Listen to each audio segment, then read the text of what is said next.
नमस्कार दोस्तों, सम्मान हमेशा समय और परिस्थिति का होता है, लेकिन इंसान उसे अपना समझने की भूल कर बैठता है। दोस्तों, इस टॉपिक को आज हम एक कहानी के माध्यम से समझेंगे।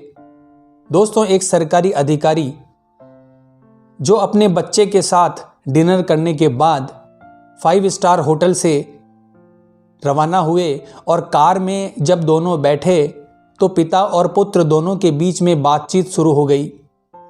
गाड़ी में हल्का म्यूजिक चल रहा था और पिताजी अपने बेटे को बता रहे थे कि बेटा, मैंने ये कर दिया, मैंने वो कर दिया। वो खुद ही अपने मुंह से अपना गुणगान कर रहे थे। पिताजी अपना रौब बता ही रहे थे, तभी एक पुलिस हवलदार ने उनकी गाड़ी को रोक लिया। अब सरकारी अधिकारी को और गुस्सा आ गया कि मेरी गाड़ी कैसे रोक ली। हवलदार ने आकर बोला कि साहब, अपना ड्राइविंग लाइसेंस दिखाओ। लेकिन पिताजी सरकारी अधिकारी तो थे ही, वो भी बड़े अधिकारी थे। वो गुस्से में आ गए कि मेरा ड्राइविंग लाइसेंस मांग रहा है तू जानता नहीं मैं कौन हूं, सचिवालय में इस पद पर हूं। हवलदार ने कहा, साहब आप होंगे अपनी जगह पर, लेकिन मुझे तो ड्राइविंग लाइसेंस बताओ आपका, नहीं तो चालान होगा। तो उन्होंने कहा, किस बात का चालान? हवलदार ने कहा, साहब आपने सीट बेल्ट नहीं लगाई हुई है और अपने बच्चे को भी नहीं सिखाया कि वो भी लगाए। खुद तो गलत कर रहे हो, बच्चे से भी गलत करवा रहे हो। छोटा बच्चा ये सब देख रहा था, चुपचाप एब्जॉर्व कर रहा था कि पापा क्या करते हैं। पिताजी ने और रौब से उस हवलदार को झाड़ा कि तुझे पता नहीं, मैं तेरा ट्रांसफ़र करवा दूंगा, तो मुझे जानता नहीं है। वो बड़े बड़े पुलिस अधिकारियों के नाम बताने लगे और कहने लगे, अभी करूं क्या फ़ोन तुम्हारे अधिकारी को? तुम जैसों को तो हम रोज़ साइन करके ट्रांसफ़र करते हैं। 50 बातें उसको बोलने लगे। हवलदार ने कहा, अच्छा साहब ठीक है, मैं आपका चालान नहीं करता, लेकिन अभी आपको सीट बेल्ट लगानी पड़ेगी, बच्चे को भी लगवानी पड़ेगी, उसके बाद ही गाड़ी आगे जाने दूंगा, वरना गाड़ी आगे नहीं जाने दूंगा। अब मेरी ये बात तो आपको माननी ही होगी। ये बात सुनकर इन साहब को भी लगा, सरकारी अधिकारी को, कि इतनी सी तो बात है, मान लेनी चाहिए। इन्होंने बेल्ट लगाई, बच्चे से बोला, बेटा बेल्ट लगा लो, और गाड़ी आगे बढ़ गई। फिर से ये रौब झाड़ने लगे कि ये जानता नहीं मैं कौन हूं।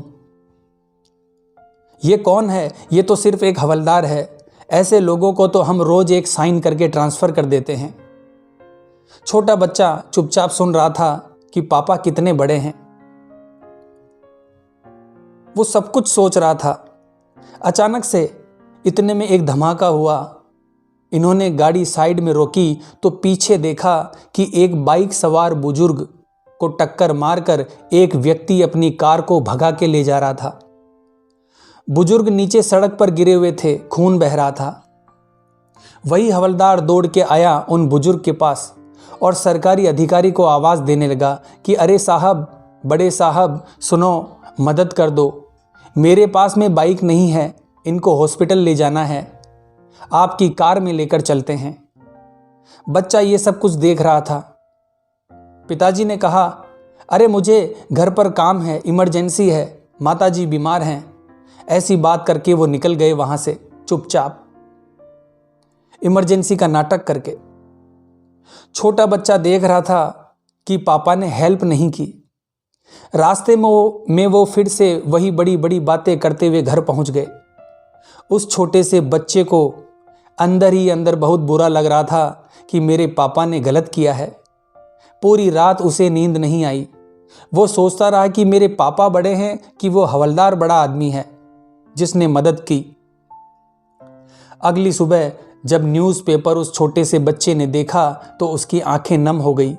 अखबार में बड़ी सी फोटो जो है छपी हुई थी उस हवलदार की, और लिखा हुआ था कि एक हवलदार ने कंधे पर बुजुर्ग को ले जाकर हॉस्पिटल पहुंचाया, 700 मीटर दूर चलकर टाइम पर उन्हें भर्ती करवाया, उनकी जान बचाई। शाबाश हवलदार साहब, ऐसा लिखा हुआ था उस अखबार में। वो छोटा बच्चा अखबार पढ़ते पढ़ते रोने लगा और सोचने लगा कि मेरे पिताजी इतने बड़े पद पर हैं, इतने बड़े अधिकारी हैं, हमारे पास कार है, हवलदार के पास तो बाइक भी नहीं थी, फिर भी उसने मदद कर दी और पापा इतने बड़े होकर के भी कुछ नहीं कर पाए। उस बच्चे ने कुछ बोला नहीं, वो बस अखबार ले जाकर के पिताजी को दे आया, बोला पापा पढ़ लेना, आपके काम की खबर छपी है। दोस्तों, बहुत छोटी सी कहानी है जिसका सार ये समझाता है कि आप चाहे कितने भी बड़े हो जाएं, जितना पैसा कमा लें, जितनी पद प्रतिष्ठा गरिमा आपके पास आ जाए, याद रखिए अगर आपके अंदर इंसानियत नहीं है तो आप इंसान नहीं हैं। इंसान होने का सबसे बड़ा गुण है इंसानियत। अगर दूसरे के लिए आपके दिल में करुणा नहीं है, प्रेम नहीं है, प्यार नहीं है, तो कोई मतलब नहीं है आपके बड़े होने का। तो दोस्तों, ये बहुत ही छोटी सी कहानी है जो आपको अपने आप से मिलवाती है। तो आशा करता हूँ आज की ये कहानी आपको अच्छी लगी होगी। जय हिंद, जय भारत।